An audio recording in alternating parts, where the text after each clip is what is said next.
আলহামদুলিল্লাহ, আল্লাহ তাআলার অপূর্ব মেহেরবানি। আমাদের প্রতি আল্লাহ এত দয়া করেছেন যে তিনি আমাদেরকে আরেকটি রমাদান পাওয়ার সৌভাগ্য দান করলেন। আজকে আমরা 4 জনের জানাজা পড়ব। ওনাদের জীবনে এই রমাদান পাওয়ার বা শেষ করার নসিব হলো না।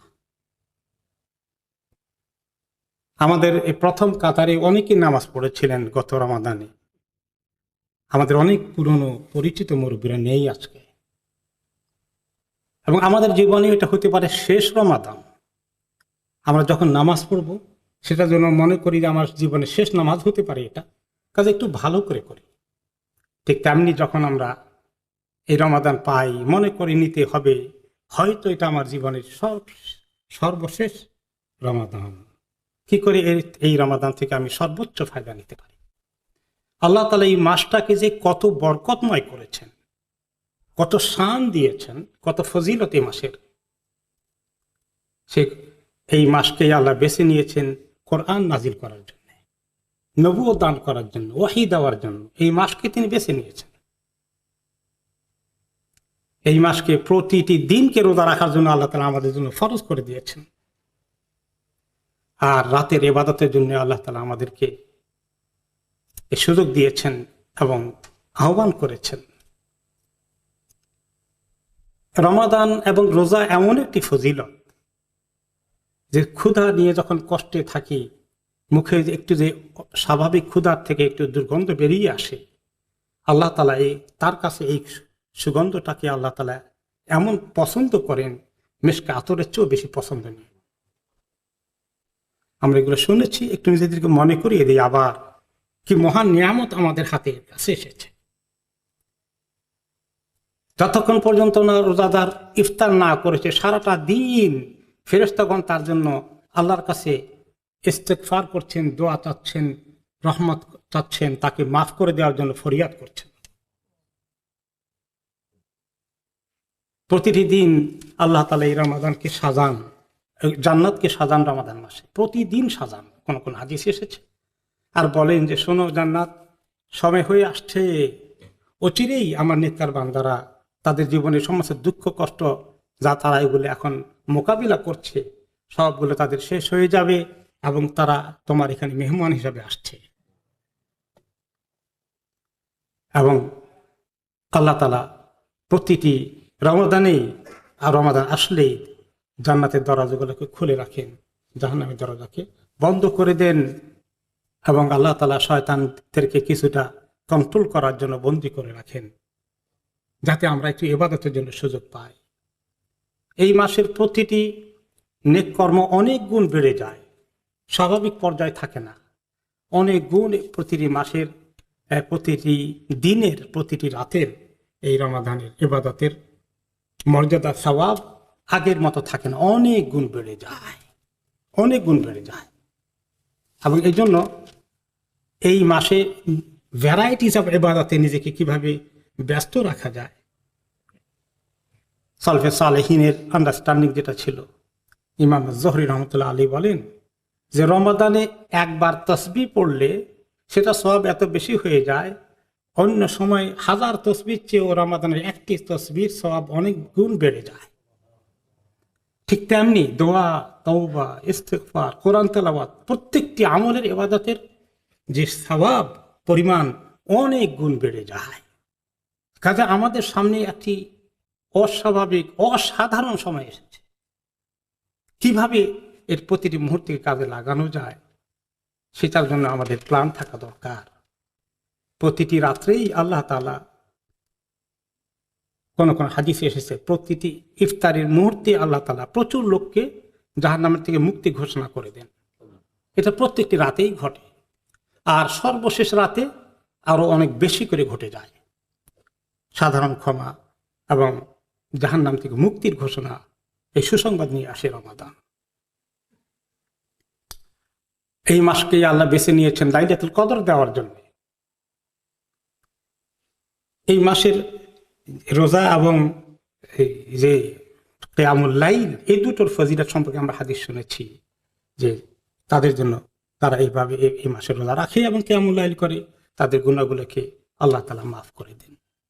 রোজাদারকে আল্লাহ তাআলা তাদের জন্য খাস গেট বানিয়ে রাখবেন জান্নাতে, আর রায়্যান দিয়ে ডেকে জান্নাতে ঢুকাবেন। তাদের ঢুকা কমপ্লিট হয়ে গেলে বন্ধ করে দেওয়া হবে। এই মাসের সঙ্গে কোরআনের সম্পর্ক, কোরআন নাজিল হয়েছে, এই জন্য এই মাসে কোরআন তেলাওয়াত বেশি করে করতে হয়। এবং হাদিসে এসেছে কোরআন এবং রমাদান দুটোই আল্লাহ তাআলার কাছে সুপারিশ করবে। রোজা এবং কোরআন দুটো। রোজা বলবে যে আমি সারাটা দিন বেচারাকে পিপাসায় ক্ষুধায় কষ্ট পেয়েছে, আল্লাহ আপনি তাকে জান্নাত দেন, মাফ করে দেন, আমার সুপারিশ গ্রহণ করেন। আর কিয়ামুল লাইল বলবে, রাতের নামাজগুলো বলবে যে আল্লাহ এই বান্দা ঘুমকে কোরবানি করে দিয়েছে, কোরআন তেলাওয়াত করেছেন আমাদের মধ্যে।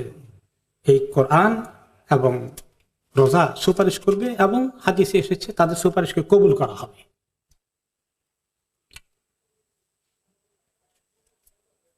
এই জন্য সালফে সালেহীন রমাদান আসলে অনেক বেশি কোরআন তেলাওয়াত করতেন।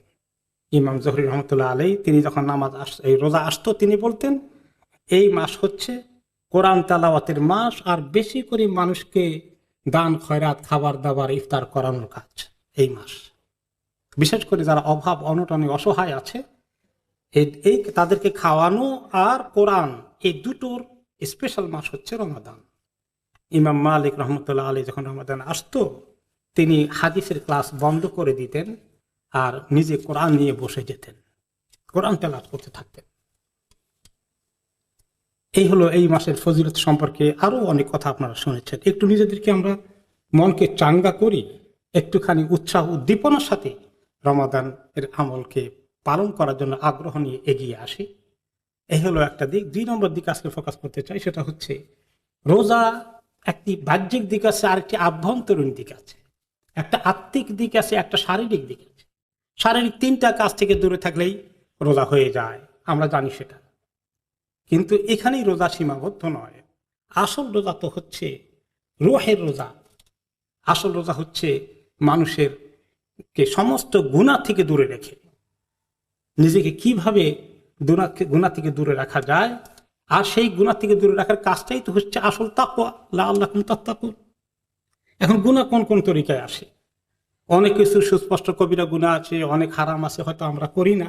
কিন্তু অনেকগুলো কবিরা গুনাহ আছে, হারাম আছে, যেগুলো আমরা খেয়াল করি না, সেগুলোকে আমরা অহরহ করতে থাকি। তো সেগুলো থেকে আমরা কিভাবে দূরে থাকতে পারি? আমরা এই যে কথা বলি, গল্প করি, আড্ডা জমাই, টেলিফোনে কথা বলি, সাক্ষাতে কথা বলি, বসে বসে খাওয়া দাওয়ার সময় কথা বলি, অনেক কথা বলি। অনেকগুলো কথার মধ্যে অনেক গুনাহ চলে আসতে পারে। গীবত যদি চলে আসে, কারো ব্যাপারে যদি পরনিন্দা বা পরচর্চা চলে আসে, হিংসা বিদ্বেষ চলে আসে, এরপরে মিথ্যা কথা চলে আসে, তারপরে রোজা রেখে ঝগড়া ফাসাদ, গালিগালাজ, তর্ক বিতর্ক, এই সমস্ত কিছু থেকে দূরে থাকতে হবে। আপনারা হাদিস শুনেছেন যে ব্যক্তি গুনার কাছ থেকে এবং গুনার কথা থেকে নিজেকে বিরত রাখে না, রোজা রেখে, আল্লাহ তাআলার কি দরকার আছে বেচারা খামাখা কষ্ট করবে উপাস থেকে সারাদিন? তার অর্থ হলো যে এত কষ্ট করে রোজা রাখলো, রোজার আসল নেকি তো সে পাবে না। কারণ সে শুধু শারীরিক রোজা রেখেছে, যে আত্মিক রোজা, গুনাহ থেকে দূরে থাকার যে রোজা, সেটা আমাদের সে থাকেনি। কাজে তার রোজা সওয়াব একেবারেই নগণ্য হয়ে যাবে। এত কষ্ট করে সারাদিন উপোস থাকে, যদি অল্প একটু নেকি পেতে হয় তো কি লাভ হলো? তাহলে কিভাবে আমরা আমাদেরকে গুনাহ থেকে, চোখের গুনাহ, কানের গুনাহ, মুখের গুনাহ, এগুলো থেকে কিভাবে দূরে রাখতে পারি, তার জন্য আমাদের চেষ্টা করতে হবে। এই জন্য একটি হাদিস আরো পরিষ্কার করে বলেছে, কিছু রোজাদার আছে তাদের ভাগ্যে রোজার নেকি আছে, শুধুমাত্র রোজার বিনিময়ে তারা পাবে ক্ষুধা আর তৃষ্ণা, আসল জিনিস কিছু পাবে না। আর কিছু এরকম নামাজি আছে, তাদের নামাজের মধ্যে এত অমনোযোগ, এত খামখেয়ালি, এত গাফলতি, যে শুধু রাত্র জেগেই ঘুম নষ্ট করলো, নামাজের তেমন কিছু পেল না সব। তাহলে আমাদের রোজা, নামাজ, সব কিছুর যে আভ্যন্তরীণ দিকটা আছে, যে রূহ যেখানে আছে, সেটার দিকে আমাদেরকে নজর দিতে হবে। এমনকি হাদিসে বলা হয়েছে যে কেউ যদি তোমার সঙ্গে ঝগড়া ফাসাদ করে, তর্ক বিতর্ক করে, তুমি তাকে বলে দাও, খবরদার তর্ক বিতর্ক ঝগড়া ফাসাদ করো না, বলে যাও যে আমি রোজা রেখেছি। অনেক সময় আমরা এই নামাজ পড়তে আসি রোজার মধ্যে, ওই সামনের সব জায়গা নিয়েও আমরা অনেক সময় ঝগড়া করি। গেটে ঢুকতে গিয়েও ঝগড়া করি, তাহলে কি হলো?